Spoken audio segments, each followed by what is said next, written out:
right, well, let's talk about DOGE. We haven't talked about DOGE in a little while, right? So, of course, this was the governor's plan. Initially, it was Elon Musk's DOGE efforts. At the federal level.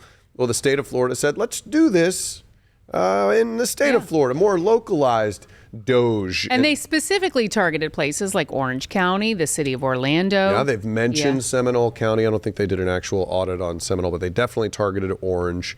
They've targeted other big counties as well. And so it's been interesting to see. It doesn't seem like, they've had a few press conferences where they've mentioned some waste and fraud. Tens of millions of dollars, but never gave any specifics. It has been short on specifics. Yeah. But what I love about journalism and the people in this building, like our investigators, they will always go and try to check on the people who are checking on people. So DOGE has been targeting wasteful spending. They've talked big when it comes to transparency. Mm-hmm. So the question is, what happens when you DOGE the DOGE?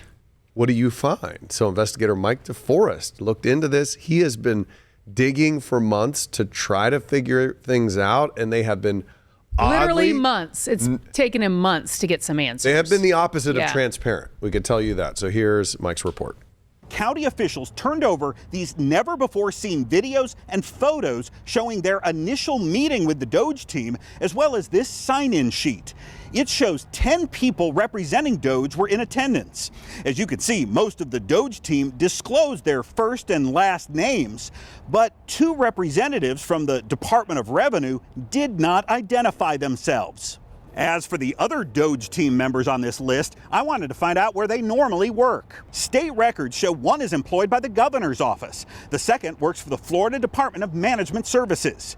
These 2 are employees of Florida's chief financial officer, Blaise Ngolia, and these 4 were recruited from the Florida Department of Transportation. They each received per diem and money for meals. One rented a car, while the other charged the state for mileage on a personal vehicle. In total, the CFO spent a little more than $2,000 sending 2 of his employees to Orange County to work for DOGE.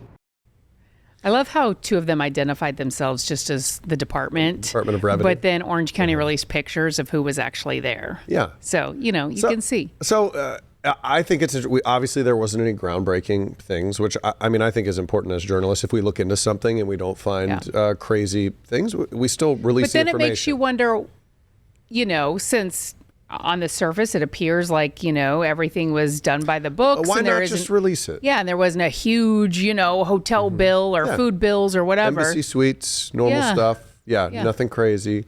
So Mike hasn't gotten everything he's looking for from this as well, because that was one of our big questions as we saw this department. And, Blaise Ngolia, the state CFO, has he's been flying all over the state.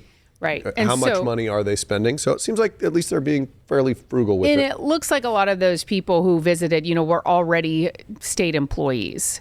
So now that they're doing this, what work are they not doing that they were in? What was their main job before? Exactly. And what's going on with that? So he's asking big questions like that, and we'll see if we get any sort of response. Might take a minute. The state. Yeah, it's taken 4 months.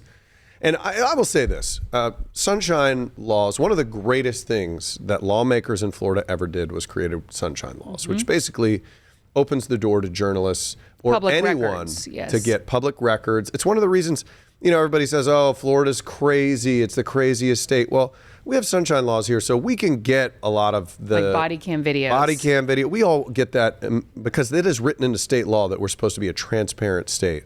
And also cameras in the courts. Casey Anthony went crazy because we were getting all the documents and we had cameras in the courts. Same with George Zimmerman and court cases like this. So one thing to keep in mind, if they start rolling back and not being as compliant with sunshine laws. I mean, we have seen that. Definitely that's documented. Things take longer now. Yes, it seems like every year new laws are being proposed to conceal public records and to make it even more difficult, to put up barriers to get what has been, an open record for years.